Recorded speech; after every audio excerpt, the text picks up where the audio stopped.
Hey guys, we are here with a reading for the collective Twin Flame and for the Divine Masculine, the Divine Feminine. And a lot of the energy is going on right now. It's very tumultuous. There's a lot of changing very, very rapidly. A lot of the reason why this is happening and what my guides are telling me is that it's so that we may find what it is that we do not want by our own will and accord. And sometimes we have to be very clear about the things that we don't want and the triggers that we still have from certain things, certain people, certain vibrational energies, and that which triggers us. We need to really understand where that is coming from, and those triggers invite us to introspect as to what is it within us that needs healing, because there is a lot of those triggers coming up. There's a lot of that sense of longing coming up, and there is a lot of energetic entitlement coming up, whether it be from the karmic or from their work situation for our divine counterparts and ourselves included. It's a lot of this energy, especially for a lot of the more awakened, enlightened divine feminines, of understanding how to say no and setting boundaries. And that is a lot of what's coming up right now. And something that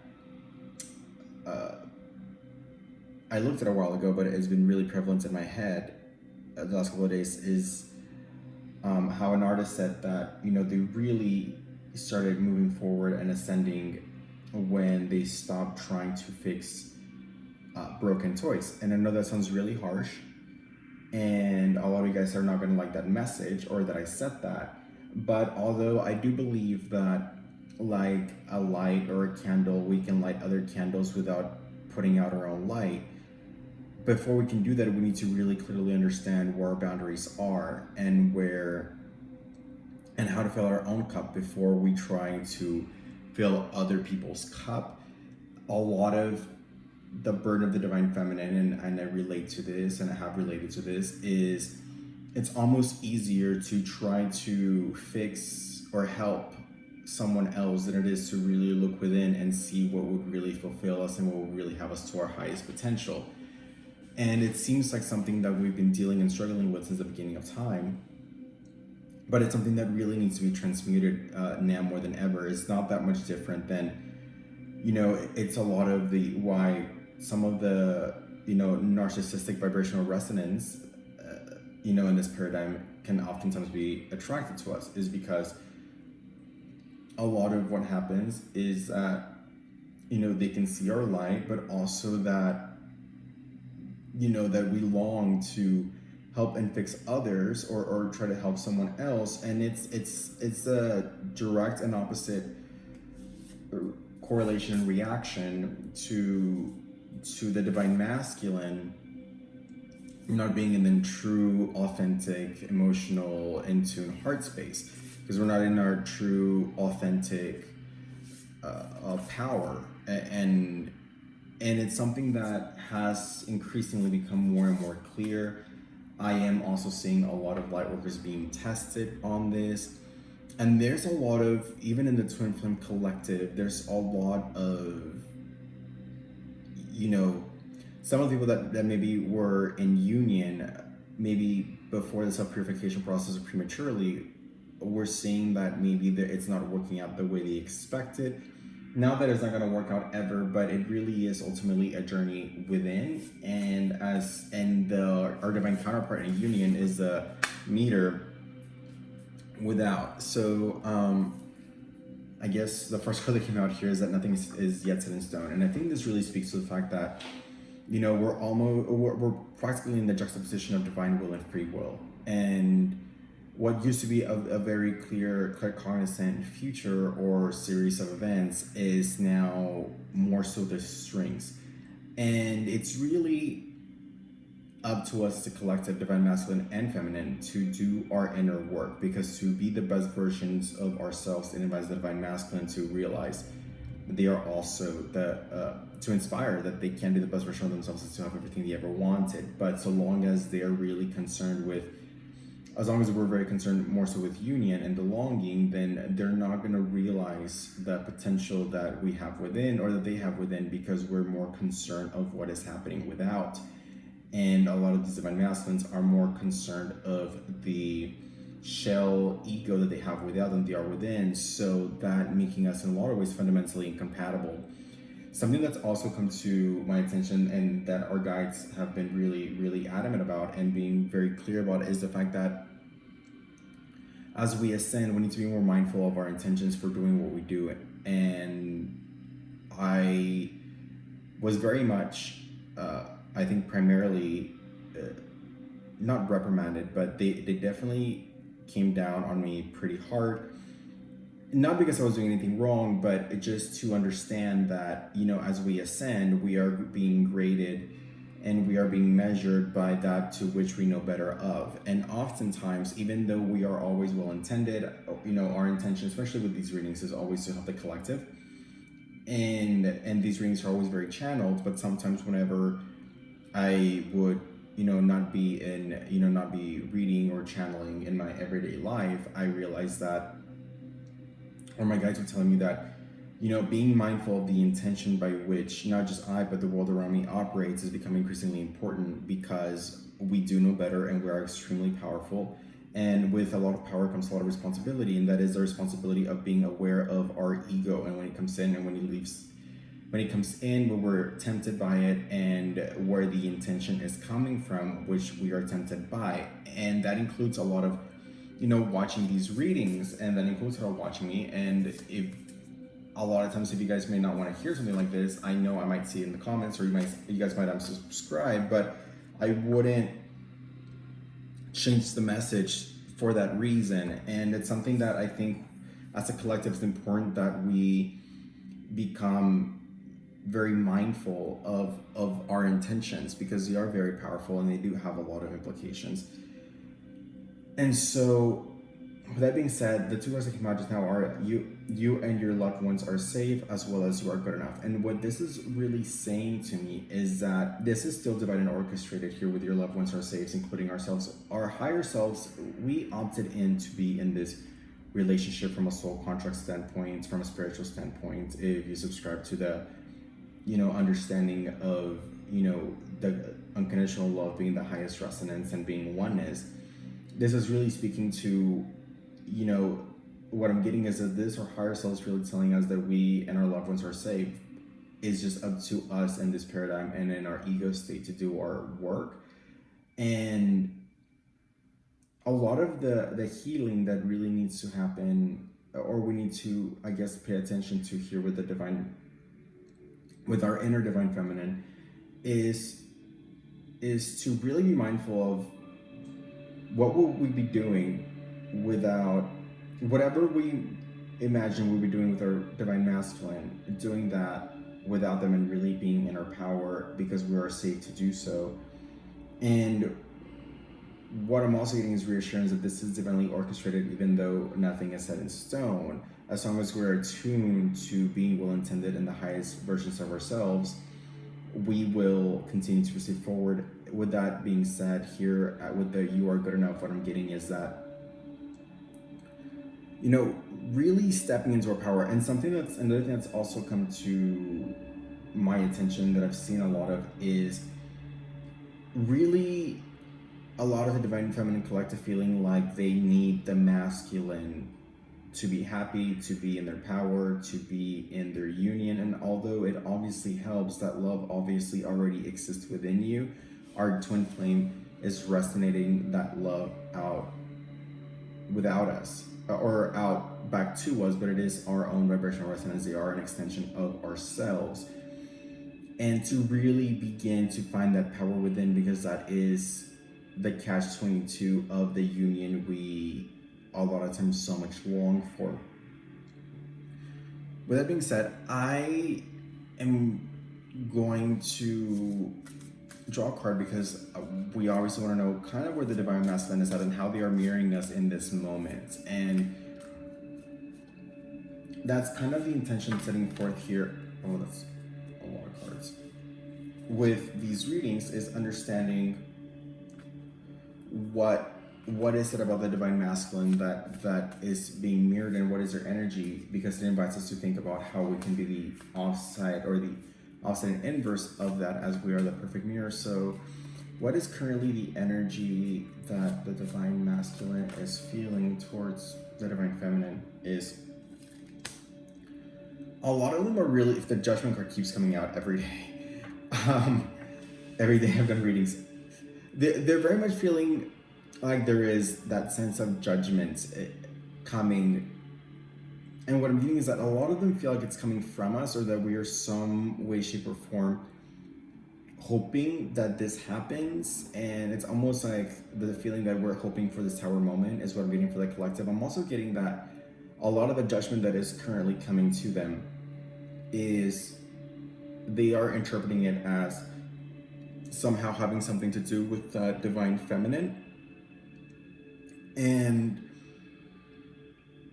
it's because a lot of them can't really understand, although they understand that this is unconditional love, a lot of them are almost getting that have never experienced unconditional love, and so it's scary for them. It's almost too good to be true and too good to believe it. So they are almost projecting that we are the reason things are not going well in their life, because it's easier to assume or to think that we may not love them unconditionally, and that we're doing these triggers to them, than it is the possibility that unconditional love is in fact real. And if they let it in, what if it doesn't work out? Because what I'm getting here also is that a lot of them almost feel like they are also not good enough, going back to the divine feminine. And it's almost like a lot of people in this dichotomy, in this twin flame connection, is that to some degree, in a lot of ways, both parties feel like they're not good enough for this love maybe being too good to be true. And it's something that we really need to transmute. And it's something that's coming to me just right now, is that, you know, the idea of unconditional love is scary, and for a lot of people. And that's because a lot of them felt like, well, first of all, what I'm getting to is that a lot of these twin flame relationships, unions, dichotomies, are really, the other party is much of an embodiment of that to which parents we did not get along with as much, or well, or always needed validation from. In a lot of ways, for a lot of the twins, what I'm getting is that the twin resonates a lot of that energy and that longing to for approval for the divine counterpart. And so that's really why this is so hard for a lot of the divine masculine, is because they feel that the person that was supposed to love the most really didn't. And so what if the same thing happens again, and they cannot handle the opening of that inner child's wound, is what I'm getting. So I'm also getting that a lot of them maybe isn't so much about not doing their work per se, as much as the idea. And I guess it could be said that maybe that isn't them doing their work, is getting over the idea that unconditional love is real, and that they're good enough for it, but also that, you know, could they go through the same pain twice? And I think I think that's a lot of what the divine feminine is thinking too, and feeling is like, can we go through a pain like this twice? Of them being within a karmic, or so on and so forth. But that is much of the divine masculine's deeper psyche and wounds, is, can they go through the pain of the heartbreak of the person that was supposed to love them leaving them, or not being there, or something like that, passing away.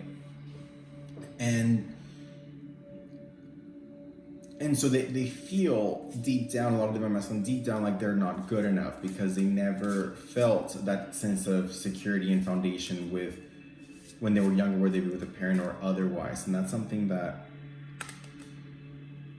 I'm really getting. And here with the endurance card is that they really had to endure a lot of pain. And the angel of dreams at the bottom of the deck, they've had to endure a lot of emotional pain when they were younger. That's kind of what for a lot of them shut them off to their emotional connection, because it was easier to shut that down.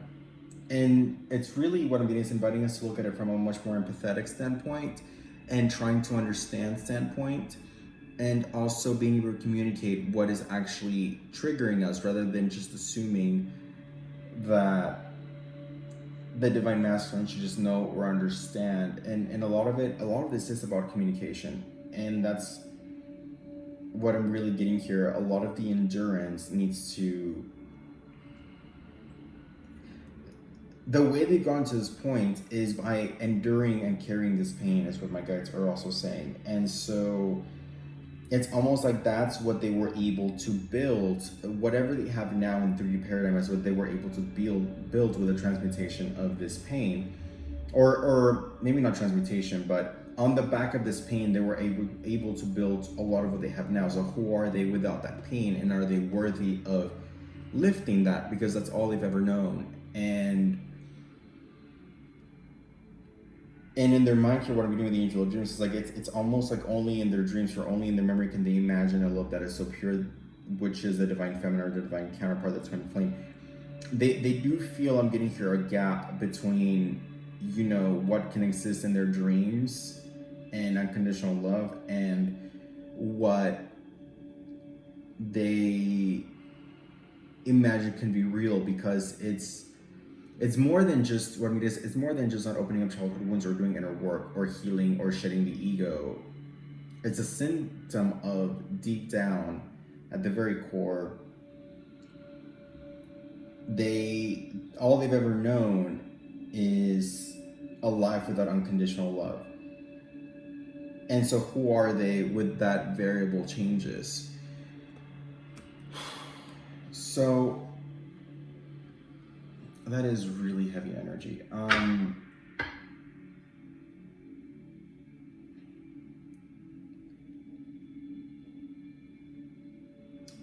What is the biggest obstacle right now for the divine masculine? What is keeping them from presently from introspecting? What is keeping them from finding, introspecting? And then we got the Page of Cups here in reverse, and then we got here the Ten of Swords, or no, the Eight of Swords at the bottom of the deck. And what I'm really getting is this continuous emotional pain, being addicted to chaos, because that's all they know. It's almost like they've been the biggest motivator for a lot of them. That's been really what's kept them moving forward.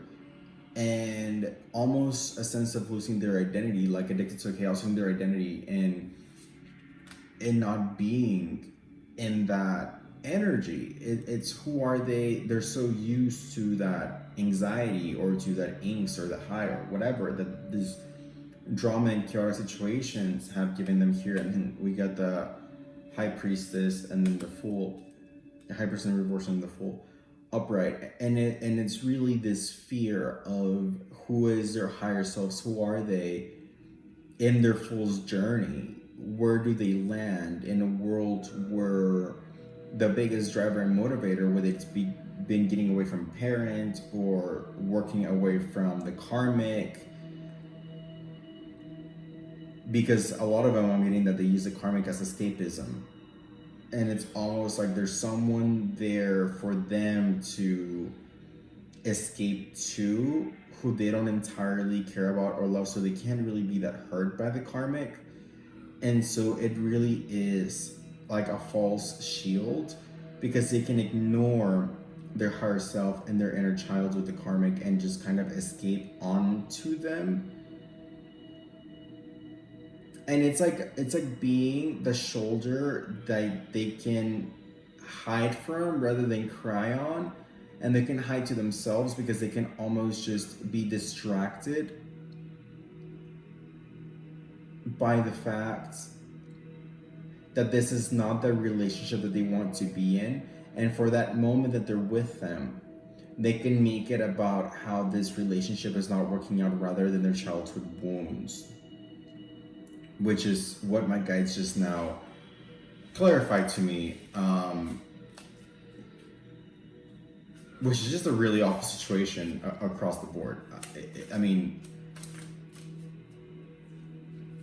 the challenge with a lot of this is sort of masculine, and a lot of what I'm also getting, and it came through to me last night as well, is that a lot of the divine masculine in this particular collective are the divine masculines, the distorted masculines, divine in nature, that have been not like necessarily like the popular kid in school, but they're like the alpha dog. They're the head of the wolf pack in their environment, and it's a transmutation of that kind of very deep, dense sort of energy of getting validation from not just these distorted ideologies, but by being the culprit and the ringleader of these almost distorted ideologies. And then for confirmation, here we get the Hierophant in reverse at the bottom of the deck. And then the Death card in reverse as well. And what this is really telling me is that this is the death of the distorted masculine that jogged that Jeff Epstein and type of energy. And although they were not that dark, it's that transmutation of that elitist male. So not just the distorted masculine that, you know, needed to overcome impoverished situations or you know, a lot of violence around them per se, but more so the arrogant wolf pack, big ego type of distorted masculine that maybe did not go as far in the extremes of what some other distorted masculines in the media have gone through right now, and even the state of our national and international politics right now is a very depiction of the implosion of the distorted masculine. But it's really the death of that character, and that's what needs to be transmuted. So then there's two things going on, is what I'm getting, is that it's them healing the childhood wounds that they were never able to really even face or know that they had or knew that they wanted, for that matter, until met the divine feminine. But then also that sitting down of the ego that was just not subscribed to this whole paradigm, but oftentimes the wolf pack of it. And that's here with the devil energy having to be transmuted from this reverse Hierophant elitist distorted masculine to get the Sun card here with the transmutation of such. But it's a transmutation of so many masculines right now. And then here again with the Six of Swords. So what I'm getting is that a lot of these divine masculines not only placated to these paradigms, but they were like the leads of this. And so to transmute that is for them to destroy the very world that in their own microcosm they themselves created for a lot of them. And it's really the death of the ego and the crucifixion of their old self that they themselves have to take down in a lot of the cases.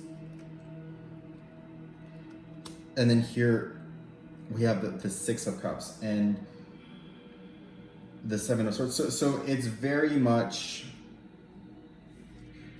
and then we have the Ten of Cups, them having to pour out their emotions and be authentic, because they created this paradigm. It's almost like they created their own mental prison, but it had worked in their favor, or so they thought, because they got their material illusions up until now. And now they have to be honest and complete, not just about the divine feminine, but the illusions that they perpetrated to the world around them to be the ideological subscriptions to which the world around them should subscribe to. And this is really bringing them to the reverse Hangman, where is a crucifixion of themselves, their ego, their shadow ego that they themselves have to take down and complain about, like, these were the false paradigms they're perpetrated because it not fulfilled, but it entertained, it kept the ego state going. And what is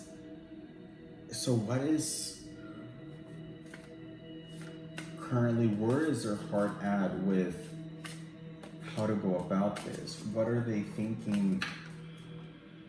They're in the hermit state. So, and then with the Lovers card, the one of the deck. And what are these two cards? So, and then we got the Eight of Cups and the Six of Wands in reverse with the Hermit. It really is, right now, they're trying to balance out. What I'm getting is that they're recalibrating what it is that they want, what they believe, and what they believe in, and what they want to move towards. I'm getting that it is the awakening of the Divine Feminine that they're moving towards, and that is kind of the guiding light. It is the light at the end of the tunnel. And I am getting that. It's the light at the end of the tunnel. It's what's keeping them going, but trying to figure out how to navigate the world they used to know. And arriving here to the Lovers and the Chariot, or the Chariot to the Lovers, I should say. But then here with the reverse Ace of Swords, they're trying to figure out how to do so without necessarily speaking all of their truth. In the same respect, I'm getting that they do want to speak it, but they're just not used to it. So it is this very fear, and I'm getting a lot of fear energy in general from the collective, whether it's fear of abandonment, fear of losing the Divine Masculine, fear of being in the power, in their own power, and the fear of the Divine Masculine being the purest form of self, the being in the hurt, vulnerable state in which they disassociated from, whether that be at 2 years old or whatever, and then being in that state and feeling that state and being in that openly so that they can heal that. They don't particularly imagine how to navigate that. And I'm getting to the Ace of Swords reverse. It's like if they knew how to even begin to communicate the whirlwind of emotions, they would, and they would sprint here with the Chariot towards the Divine Feminine with the Lovers card. A lot of them is that they don't even know how to begin to quantify what they are feeling or what they're going through, and that's a lot of the reason why they've been silenced. And then here with the Temperance card in reverse and the Ten of Pentacles, they've been very temperamental. They've been very emotionally volatile because they don't know what to do with this, and is the whirlwind between the ego state and the inner child higher self wrestling back and forth, because up until now all they've cared about is really their Ten of Pentacles, and that's all they've been sprinting to. That's all the truth that they've known. So what I'm also getting here with the Ace of Swords pointed toward the Ten of Pentacles in the middle is that's the only light they knew at the end of the tunnel. That was their source of validation, source of self. Their self-worth was literally their net worth or status, and then shedding that for the unconditional love is requiring a lot of emotional aptitude, which they haven't had because they've always been very temperamental. So I'm being here with the Temperance card in reverse. But I'm getting that they are trying to balance that out here with the Seven of Pentacles here depicted as a chakra system. Is they are trying to find a way to balance that and to figure out how to attune to the highest self. And here and then we got the Nine of Wands in the Tower card. There is a lot of the things that they've been, very passionate about, and here there's been a lot of strife here with the Eight of Wands and what have you. That it's a lot of the Tower moment that they're having is regarding the old systemic paradigms also imploding. So there's so many energies, there's so much going around them that they don't even know how to make sense of. A lot of the reasons why we have these readings obviously is to inner peace and clarity for them and understanding how to navigate these energies. They are not particularly this attuned to introspection or trying to figure this out. They're just so confused. And the first card I see picking up is an Nine of Swords in the bottom of the deck. And how to find themselves within, outside of the world they created without. And so, these two cards. But here we have, as I was saying, the Three of Pentacles. But as you can see, it's almost like the Pentacles are here at the ground, but he's being levitated and gravitated to his higher self, but he's trying to hold on to the 3D paradigm. But the higher self is really stepping in and guiding them, but they don't even know what to make or do of that. And the burden of that here in the Ten of Wands, and again the Temperance card, they don't understand how to be in that higher state, in the higher form of self. Here with, and then going back to the High Priestess in reverse. And then again the Two of Pentacles and the Three of Swords. So they're so scared of the change. It's almost like they would rather go through the heartbreak, or so they think, of not being with the Divine Feminine than facing what this change of what their whole life has been based and predicated on.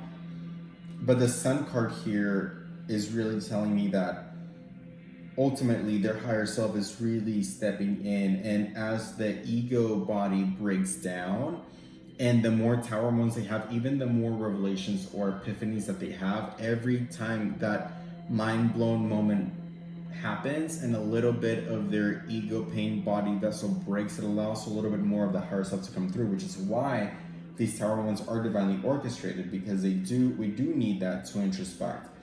And this Three of Swords here is becoming unbearable, and they're starting to really have to sprint towards the Sun because they realize how much more that means to them. But they're scared. They're very scared of even acknowledging that to the Divine Feminine, because they almost feel like that is losing their control, their power. Illusion is to admit that connection, that emotion, because they feel that if only, a lot of them, is what I'm getting, is they feel like if only they could surpass or not feel this towards the Divine Feminine, then if they sacrifice that, then maybe they can keep what they have. It almost feels like it's very tortured artist feeling is what I'm getting for some of these Divine Masculines, which is a lot of it's the same kind of like victim martyring mentality, but from the more ego elitist standpoint. And then we got the Ace of Pentacles in reverse, the Prince of Swords in reverse, and the Seven of Wands here. So there is a lot of strife here, and the Prince of Swords in reverse is really their inability to speak a lot of these things, and the inability they feel to come forward. But now here with these Pentacles in reverse, they're not seeing anything new happen in their work life and their career and stability with the Ace in reverse. And it's almost like not only have they reached a point of return regarding their feelings for Divine Feminine, which happened very early on in the inception of the connection, but also there's nothing to return to for them. The old paradigm is what I'm getting for those of them trying to hold on to, because the Tower moment is here. And you know, the last reading I did was about a week ago, and that Judgment too was here. I think that was the name of the video. So this is divinely orchestrated. Is that so that our higher selves and our souls can overcome certain obstacles and learn certain things about ourselves, and being in our power is ultimately why this is happening. So, but it's hard for their ego paradigm to make sense of that. And so what is the energies that they're feeling towards the Divine Feminine coming in the next 3 months, or towards the end of the year into 2020? They're feeling playfulness. They do want to recapture that connection. They're trying to figure out how to move forward is what I'm getting. And there is children in the picture for a lot of them, whether they're instructors, teachers. What I'm getting is like guides, mentors, leaders of an industry, and you know, their followers are their kids, and that's kind of what's holding them back in a more lighthearted way. It's their fellowship, the people that follow them, and those optics, as well as for some of them, their actual children as well. But they're starting to understand that it is safe for them to love, and that is the epiphany that is coming to them as they're having more Tower moments. Their vessel cracks and breaks, and more of their higher self and the light can come through. And understanding that for so many of us, for so many people, they've idealized and romanticized this idea of the twin flame union and what that would be like, and the romantic partnership and what have you. But it's also understanding that we also need to be ready for that, because in a lot of ways, a lot of people think that they want it, but if push came to shove and they propose to you tomorrow, you intuitively might feel like this is great, but also start to wonder a lot of things outside of that, and that's what needs to also be overcame before union happens. And so that's why inner healing is so important, because the more and the more we get what we think we want, which is the role of the karmic, and why a lot of these energies are changing so rapidly, so that we're very clear about what we do and what we don't want.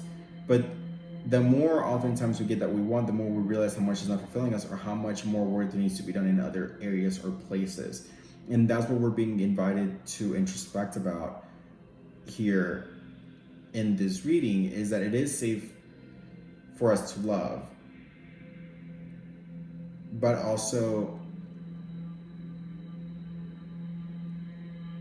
we need to understand to love ourselves, is what my guys are saying, because once this love comes to fruition, it will be divinely protected, and the divine will take care of that which is divinely guided, and that is meant to happen should we do the work. But before, it is safe for us to be in that state of union where it's divinely protected.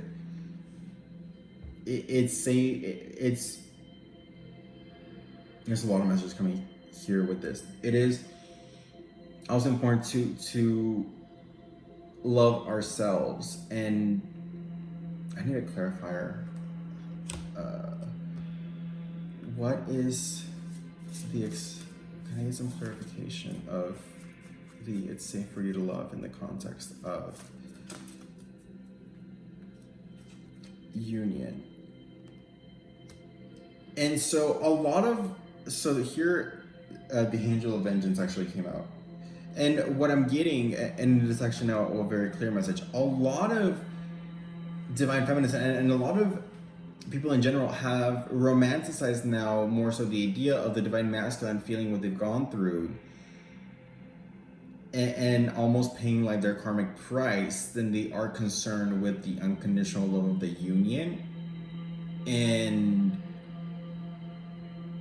I'm also getting that the divine masculine is questioning whether it's safe to love, partly because of how much damage they've done to us, and they feel like there's karmic retribution that needs to be paid for that. But also, a lot of the divine feminine might be acting more out of place of spite and more out of having to prove a point, now more so than the actual union connection. Which, it's one thing to be in your power, is what my guests are saying, and to be in your mission. It's another thing to be in our mission for what I'm getting is people need to question the intentions behind what mission they're in, and even if it is a divine mission, in that moment, what is their ego placating to? And even in their divine mission, if there's a conscious factor that they're actually, even if they can logically justify, or that we're doing it for the greater good, that we're divinely guided, that it's what we're supposed to be doing, to what degree is the ego operating the narrative and navigating, whether we're doing this for unconditional love, for transmutation, for the healing and the ascension process, or if we're doing this to prove something to ourselves, or the world around us, or to set quote unquote the record straight. And so what I'm getting is that a lot of the divine masculines feel that kind of energy, even if it's ever so faint within the divine feminine, they can feel that there. And so for a lot of them, that's what's keeping them away. And I don't feel like this is the majority of the collective. I feel like this is a specific few that may not even be in a twin flame situation, but there is a fear here of the divine masculine that is not necessarily going to be divine judgment, which I feel like they understand. And in a lot of ways, I feel like a lot of them have surrendered to the divine judgments. I will say that I feel like a good amount of divine masculine have surrendered to whatever divine judgment is orchestrated, but their fear is coming from the potential of the vengeance coming from the divine feminine, and it's almost like that like scorned energy, like retribution energy. That is also something that needs to be transmuted, and we need to heal that and understand the mission and why a lot of this happened and what the lessons have been for a lot of that. So I'm gonna pull a meditation card from this deck to introspect kind of what we can look into as the divine feminine, because this is a lot of energies going on, and it, so the Let Go card came out, and I think this is really speaking to what we just talked about regarding the intention by which we are doing what we are doing, even if as pure channels, once we're channeling or once we're in the higher flow state, and the goal is always to be in that flow state with the divine, but that's an exceptional goal. But when we're not in that state, to understand our intentions of the intentions of the pain body doing what it's doing, or the pleasure or whatever it's getting from the divine mission, and the intention of the ego state, and what the ego state oftentimes does with the information that is being channeled, and being mindful of and letting go ultimately, because it's really hurting us and it's hurting the union. It might be hurting the divine masculine's ego state, but then again, that could be also coming from an ego state. So then it's like eye for an eye will leave the world blind, kind of is what just kind of came to me. So really letting go. And the way to let go is to understand how we let certain things happen to us, and why we feel the way we feel while we're longing certain things, where that's coming from, and healing it, embracing it, to feel the pain, to heal the pain, and then let it go. And then remembering here that this is all divinely orchestrated, and we did come into this world with the veil of forgetfulness and amnesia, but it is so that our souls can heal and transmute certain energy, so that we may ascend to the next paradigm and really be in our authentic truth. Because right now a lot of the truths are being commingled with a lot of ego, which is, again, not from a judgment standpoint, like, we are in our pain body, there is ego there, we need the ego to survive. Is a shadow ego that is hijacking a lot of the narrative here, is what I'm getting for a lot of I'm getting a lot of spiritual ego is coming into play. And so the ego really does need to be shed, especially from that standpoint, so that we can be in our authentic truth, flow straight from the divine. And we can only get here by letting go of the pain. And we need to want to let go of the pain for that to happen, because a lot of times we become addicted to the pain because the brain doesn't really want to change. But remembering that this is our soul crafted this, and that we are ultimately light beings going through an awakening process. And so if we are having a hard time with a lot of this, it's important to really understand, or try to understand, what is it about our triggers that are soul crafted, so that we can shed those things and be in our authentic truth, because we're ultimately light beings having a spiritual experience. And if that is becoming hard to understand, it is about asking our soul, because the answers already exist within us, and this is ultimately our soul family, and so we're all in this together. So I really feel like that is a really beautiful message. I feel like I can pull one card from this and then kind of close on that. But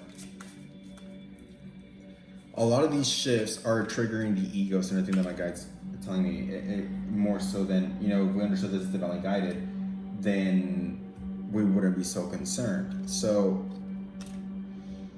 and we got the progress and perfection card. So it's important to really make progress here. I mean, mindful of our progress and not be so concerned with being perfect, but again, really taking the time to introspect and heal, because it's not about acting out and pretending to be perfect, but really understanding the why behind the what and the consciousness behind our pain, where it's coming from, transmuting that, which has nothing to do with perfection, but rather the progress of wanting to be in the higher state, in the higher self. And until that happens, there really wouldn't be a lasting union, which, and I get that a lot of people come to the twin flame readings just to know when union is coming, but I really feel that you need to understand why there's no union before you understand or wonder when union is coming. Because then union could come and then you would lose the union, and it could even be that much more of a setback. So the divine masculine is doing their, I think for better or worse, you can make it sure or not, they are trying to figure this out, they are doing their work, and those that are rejecting the connection altogether, the chain of events, the chain tower moments, they do realize that it's correlated to them facing this. So ultimately, this will be faced. In time space, it's an illusion. It's not linear. And so this could happen as quickly or as long as it takes for us to get to this state of self-union and enlightenment. So with that being said, guys, I hope this reading was helpful. I do private readings now, and if you guys want to book a private reading, I will post it in the link below. And as I just started doing private readings, anybody that books a private reading as of now will be grandfathered into the price of any private reading moving forward as the channel grows. So you'll obviously be locked into whatever price you're paying now for whatever energy exchange or reading that you want to do. So with that being said, guys, love and light, and I will see you guys next time.